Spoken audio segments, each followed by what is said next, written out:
ऋषि उड़िया बाबा को भी एक उपासक ने प्रश्न किया था कि महाराज जी, मन कैसे रुके? तो उड़िया बाबा ने उत्तर दिया, नियम पालन से।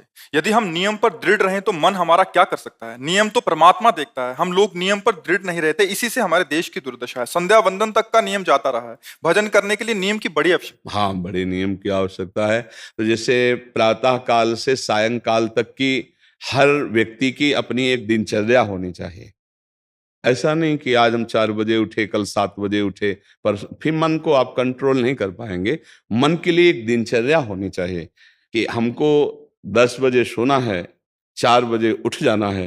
तो फिर 4 से 4:15 नहीं होना चाहिए, 4 बजे उठ जाना, ऐसा नियम बना ले। और उठ करके हमको थोड़ी देर नाम जप करना है, थोड़ी देर हमें वाणी जी का गायन करना है, थोड़ी देर हमें ध्यान, एक अपनी दिनचर्या। फिर हम अपने संसार के कार्य के नियम, जो संसार के कार्य हैं, उनको भी करते हुए भगवान को समर्पित करें। जैसे जो पद में है, जो आपको राष्ट्र सेवा मिली है, जो आपको समाज सेवा के पद मिले हैं, या आपको जो घर की सेवा के कार्य मिले हैं, उनमें बहुत धर्म पूर्वक आचरण होना चाहिए।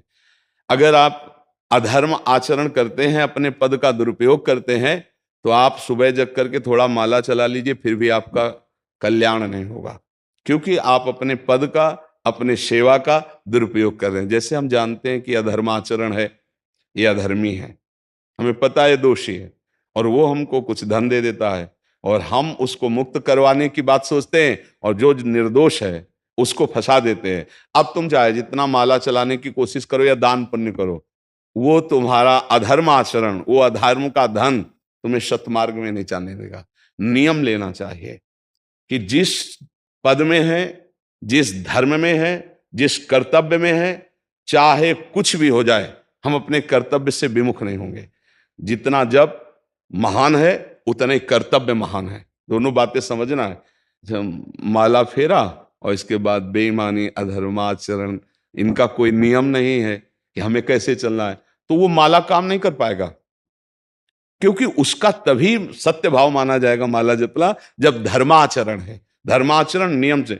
बोले वो बड़े कट्टर नियम वाले हैं, उनको घूस नहीं, आप उनको भयभीत करके नहीं काम करवा सकते, प्रलोभन में काम नहीं करा सकते। ये हमारी गृहस्थी है ना, तो गृहस्थी के पालन के लिए धन चाहिए, और धन के लिए हम धर्म को आगे रखें, धन को नहीं। धर्म को, हमारा कर्तव्य क्या, प्रायः जैसे पूज्य बाबा ने कहा, आज हमारे देश में बहुत दुर्दशा हो रही है। दुर्दशा हो रही, क्यों? क्योंकि सब अपनी जगह से गलत हो रहे हैं। अगर अपनी जगह हम ठीक रहे तो हमारी दुर्दशा नहीं होगी। हमारा भजन कम होगा, लेकिन हम धर्म से चल रहे हैं तो हम विजयी होंगे। हम भगवान को प्रसन्न कर सकते हैं, क्योंकि हमें जो कार्य मिला है वो भगवान का ही कार्य, सृष्टि भगवान का कार्य।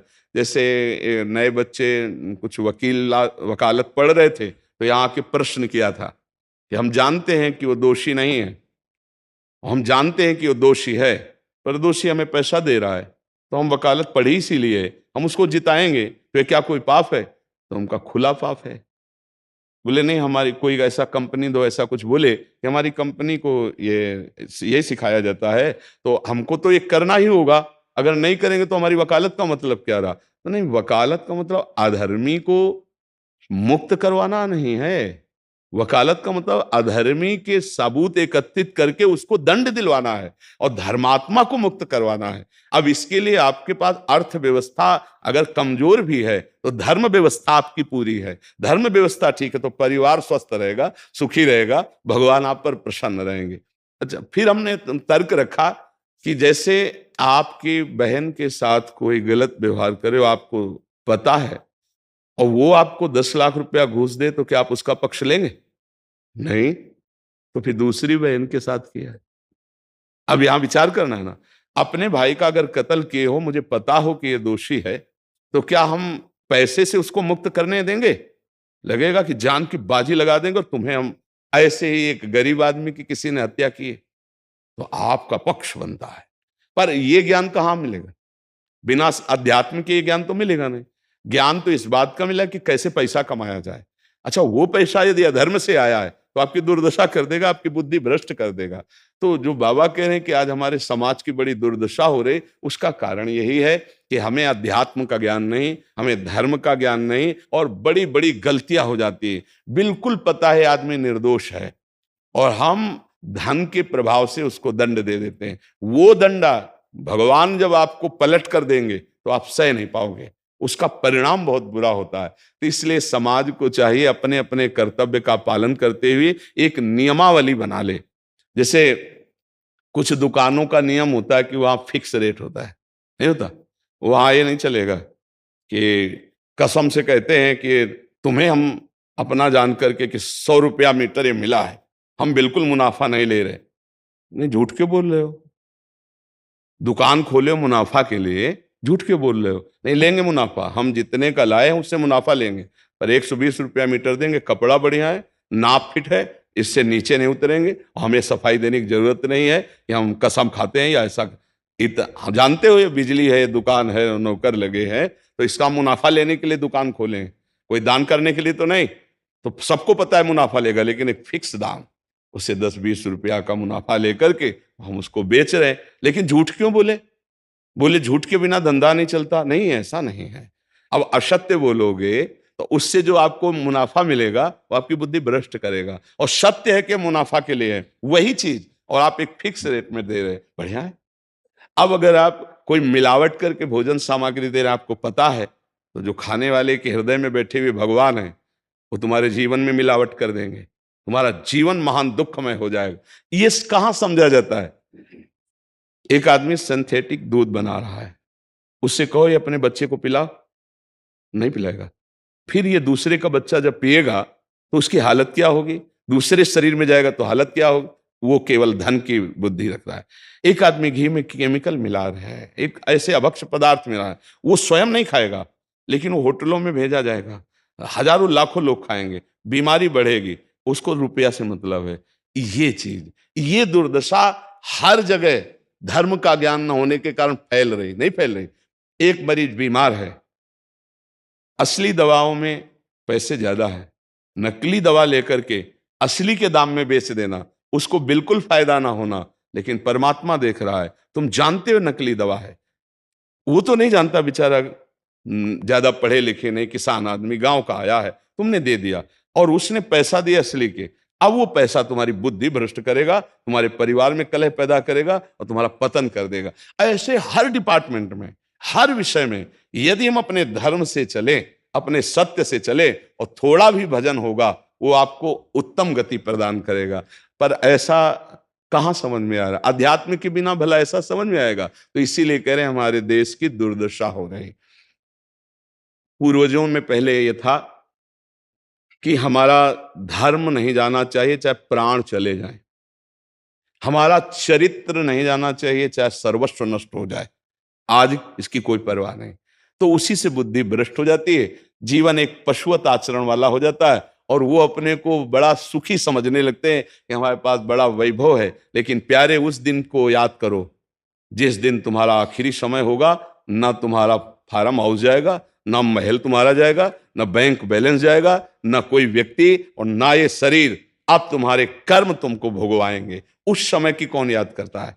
अगर उस समय की याद हो तो भय लग जाए कि नहीं नहीं, पाप नहीं करूंगा, क्योंकि जाना है यहां से। अच्छा, कब जाना कुछ पता नहीं है, किसी भी समय ट्रांसफर हो सकता है इस शरीर से। तो हमें लगता है कि महापुरुषों के जो वचन हैं कि हमें एक नियम से जीवन जीना चाहिए, धर्म पूर्वक जीवन जीना चाहिए, अपने कर्तव्य का पालन करना चाहिए। जो हमारे लिए कर्तव्य, आज प्रायः धन प्रधान बुद्धि होने के कारण कर्तव्य स्वाहा हो रहा है। एक विद्यालय में विद्यार्थी के लिए जो गुरु पद में बैठा, उसका क्या कर्तव्य है? वो अपने कर्तव्य को भूला हुआ है।